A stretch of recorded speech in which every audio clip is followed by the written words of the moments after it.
उसने फाइनली अपनी दिल की बात जो है आपके सामने रख दी है और आपको 5 करोड़ का ऑफर दिया है, तो क्या करने वाले हैं आप इसके लिए?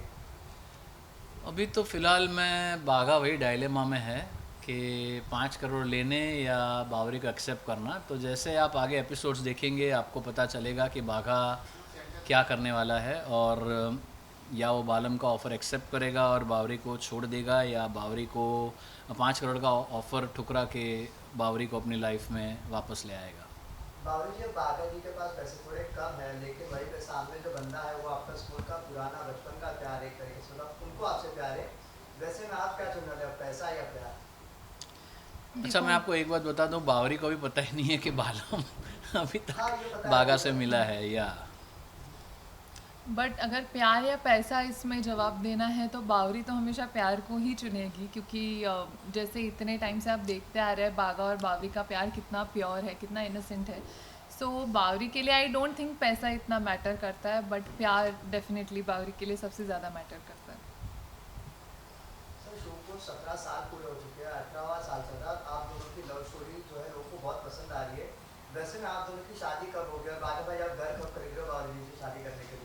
भाई, इसका जवाब तो अभी बंदे थे आसिफ भाई वही बता सकते हैं कि बाघा की शादी कब करवाएंगे। जैसे पोपटलाल की शादी के लिए वही निमित्त बनने वाले हैं, वैसे ही बाघा बावरी की शादी के लिए वही कारण बनने वाले हैं। लेकिन होपफुली बहुत जल्द बाघा बावरी की शादी भी हो जाएगी और बाघा का एक घर भी हो जाएगा।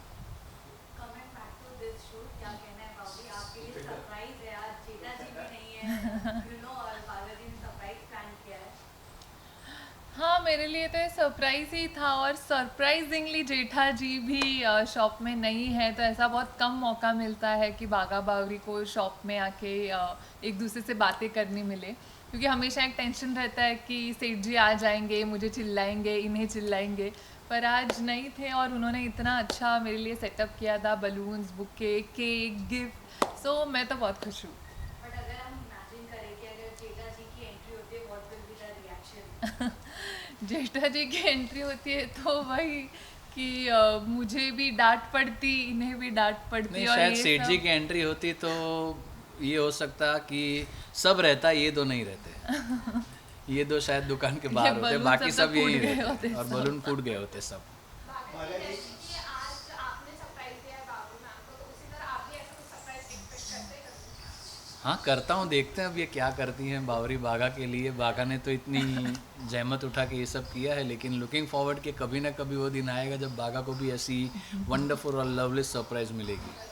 एक दूसरे की सबसे ज़्यादा कौन सी क्वालिटी पसंद है आप दोनों को? बाघा बावरी को देखा जाए तो इन दोनों को एक दूसरे में कोई भी फ्लॉज दिखते ही नहीं है। जो भी है वो कमिटमेंट ही दिखता है, वो प्योरनेस ही दिखती है।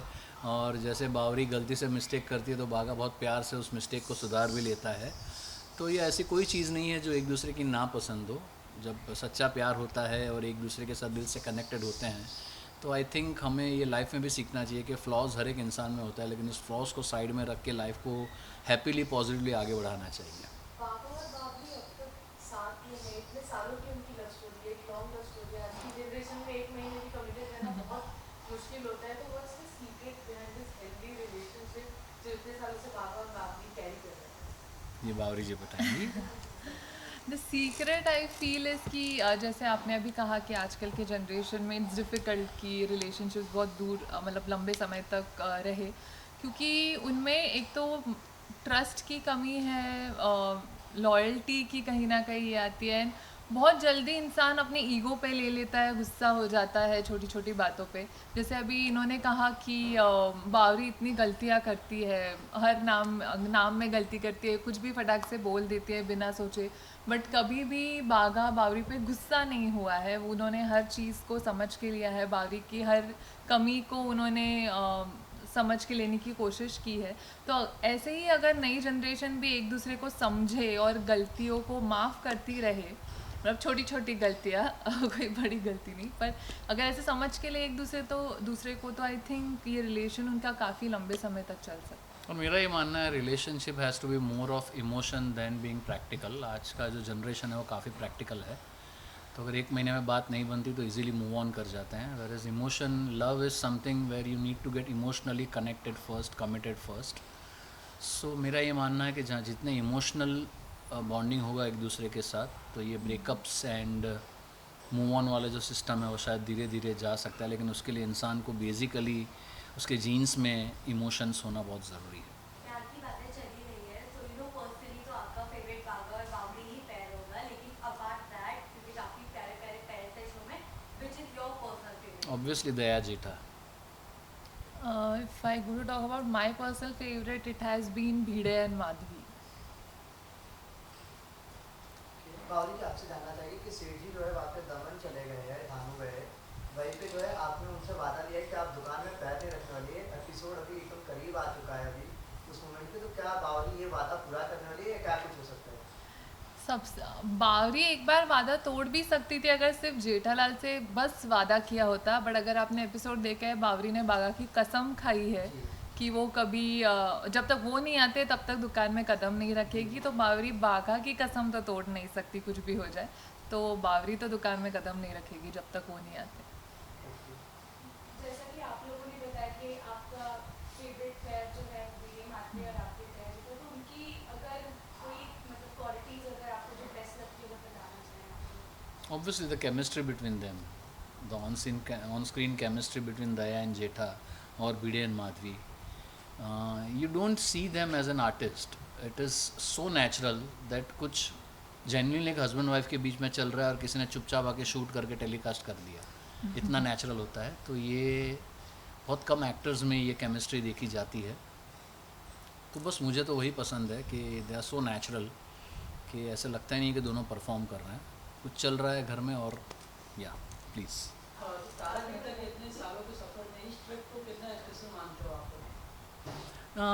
On a very frank note, not only this track, Tarak Mehta के जितने भी एपिसोड्स है या जितने भी ट्रैक्स अब तक आए हैं सारे इंटरेस्टिंग रहे हैं, और आसिफ भाई ने हमेशा इस बात को अंडरलाइन किया है कि हर एक ट्रैक में हर एक स्टोरी में वो कुछ नया लोगों तक लेके आए, because Monday to Saturday every day कुछ नया लेके आना, वो सोचना और लोगों तक उस चीज़ को लेके आना। हमें ऐसा लगता है कि अच्छा आज का एपिसोड ये आया था, आज ये स्टोरी है या ये स्टोरी चल रही है, लेकिन उस स्टोरी के पीछे इतने लोगों का दिमाग है, इतने लोगों की क्रिएटिविटी है, स्पेशली आसिफ भाई की इतनी क्रिएटिविटी है कि ये सोचना और यू नो जब हमें पता होता है कि हमें रोज़ कुछ नया नया लेके आना है और एवरी डे की चैलेंज कोप अप करनी है, it's not a small thing specially after 18 years. So hats off to the producer Asif भाई, जिन्होंने इतने साल तक इस शो को इंटैक्ट रखा है, बरकरार रखा है, और जो रिलीजियसली ट्राई करते हैं कि हर एक एपिसोड में या हर एक स्टोरी में कुछ ना कुछ नया लेके आए और लोगों को नॉट ओनली ह्यूमर लेकिन एक अच्छा मैसेज भी शो के द्वारा दें। दर्शकों को क्या बताना चाहते हैं, इतने साल से आप कंटिन्यूटी शो कर रहे हैं, आपके साथ और भी साथी थे वो बीच में चले गए, शो छोड़ कर चले गए किसी कारण से, और अब तक है, तो आप दर्शकों को क्या बताना चाहते हैं कि कितने ब्लेसिंग है, आप क्या कहना चाहते हैं? मेरे हिसाब से शो में जितने भी लोग जुड़े हुए हैं वी ऑल आर ब्लेस्ड, क्योंकि कोई भी एक आर्टिस्ट होता है वो हमेशा ये चाहता है कि उसकी लाइफ में एक ऐसा शो आए जिसमें वो जो किरदार निभा रहा है वो आइकॉनिक बन जाए, और वी आर ब्लेस्ड के तारक मेहता का उल्टा चश्मा के नॉट ओनली हम, बाकी जितने भी आर्टिस्ट हैं सब एक आइकॉनिक कैरेक्टर्स बन गए हैं, सब कैरेक्टर्स के नाम लोगों को पता है, इस कैरेक्टर के नाम से आर्टिस्ट जाना जाता है। सो हाँ, हम ये मानते हैं कि कोई जन्म के हमारे कर्म होंगे जो इतना अच्छा शो हमको मिला है, we are blessed to be a part of this wonderful history. मेरा क्वेश्चन बाकी से है, मतलब बाकी एक नटखट एंड बुलबुल जो नाम हमेशा करते हैं, कोई ऐसी क्वालिटी जो आपकी रियल लाइफ पर्सनालिटी से हाइट बॉडी मैच करती है बस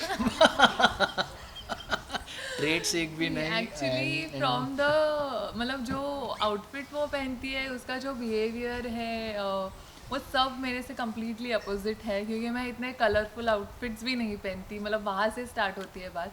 और मैं फास्ट बोलती भी नहीं जितनी बावरी फास्ट बोलती है, मैं बिना सोचे भी नहीं बोलती, कि मतलब मैं 10 बार सोचती हूँ, बावरी तो बिना सोचे बोल देती है। तो मुझे नहीं लगता कि एक भी क्वालिटी मेरी बावरी के साथ मैच होती है, बट नहीं मतलब मुझे तो ऐसा कोई क्वालिटी याद नहीं। She is totally different, Navina is totally different from what Bawri is. Lastly क्या कुछ कहना है, आसिफ सर ने जो है एडवाइस दी है, ये भी कहा है कि ये जोड़ी को स्पेशली काफी प्यार मिल रहा है, personal advice on your platform also, what you want to say on this thing? नहीं बस मैं शो के लिए आसिफ भाई के लिए यही कहना चाहूँगा कि इतने सालों से उन्होंने जो मेहनत की है, उनकी मेहनत का नतीजा है आज ये शो तारक मेहता का उल्टा चश्मा।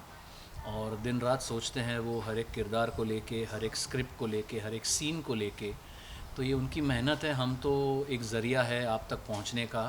लेकिन जितना भी जो भी कुछ है behind every track, every story, every line, every character, it is his brain, and it is only because of him that everybody is being a part of everybody's home. So yeah, thank you to the producer, thank you to Neela Film Productions, thank you to Tarak Mehta Ka Ulta Chashma for making us a part of this wonderful history. बाघा भाई बावरी जी, एक last final question रहेगा मेरे से। तारक मेहता के जो viewers है उनके personal favourite episodes की बात की जाए तो गुलाबो वाला एपिसोड है। वैसे में आप दोनों का पर्सनल फेवरेट एपिसोड कौन सा है अभी तक का? अरे ये तो बहुत ही ऐसे इतने सालों में काफ़ी सोचना एपिसोड्स पड़ेगा। देख भी लिए हैं और कर भी लिए हैं। तो हाँ, अगर मेरा पर्सनल बोलो तो जो बाघा बावरी सगाई का ट्रैक आया था, जहाँ पे Jethalal out of good faith मेरे लिए, मेरे यहाँ काम करने वाले एम्प्लॉय बनते हैं, तो वो ट्रैक मुझे बहुत मज़ा आया था करने के लिए, अगर मैं मेरी बात करूँ तो। और शो की बात करूँ तो every track specially GPL 1, 2 and 3 मेरे पर्सनली बहुत फेवरेट रहे हैं।